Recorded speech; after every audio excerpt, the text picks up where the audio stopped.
جی یہ سوال کہ استاد محترم کچھ لوگ جمعرات کا دن متعین کر کے اچھا کھانا بنا کر شام کے وقت اپنے مردوں کے لیے دعا کرتے ہیں، کچھ حضرات کہتے ہیں کہ بدعت ہے، وضاحت فرما دیں۔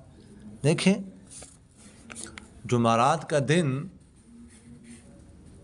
متعین کرنا اس حوالے سے کہ اس میں ثواب زیادہ ہے، اس کو خاص کر دینا تو یہ تو صحیح نہیں ہے۔ اِصال ثواب کے لیے کوئی دن خاص نہیں ہے۔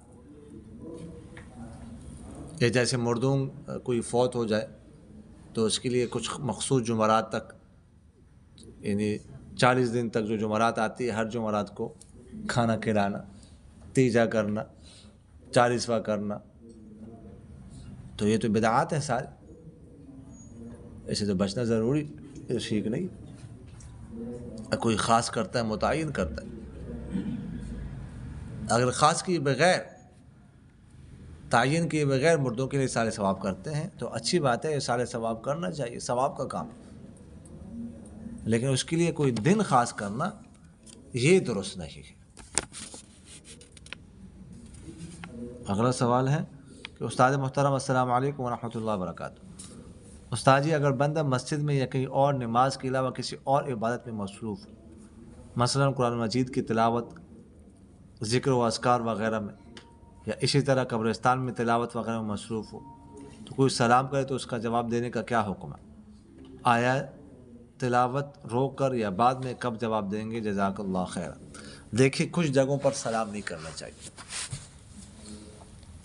تو ان میں یہ بھی ہے کہ کوئی تلاوت کر رہا ہو، کوئی ذکر کر رہا ہو تو سلام نہیں کرنا چاہیے، کہیں پر بھی ہو۔ مسجد میں آپ گئے، مسجد میں لوگ بیٹھے ہوئے ہیں، تلاوت کر رہے ہیں، ذکر کر رہے ہیں تو سلام نہ کر۔ کہیں اور جگہ، کسی اور جگہ قبرستان میں ہے، کسی بھی جگہ پر کوئی ذکر میں مشغول ہے، کوئی تلاوت میں مشغول ہے تو سلام نہیں کرنا چاہیے، اور اگر کسی نے سلام کیا تو اس کا جواب دینا بھی لازم نہیں ہے، جواب دینا اب واجب نہیں ہے۔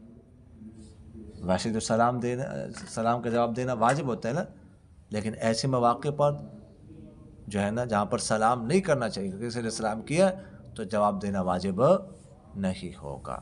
سمجھ آگے کہ نہیں آئی؟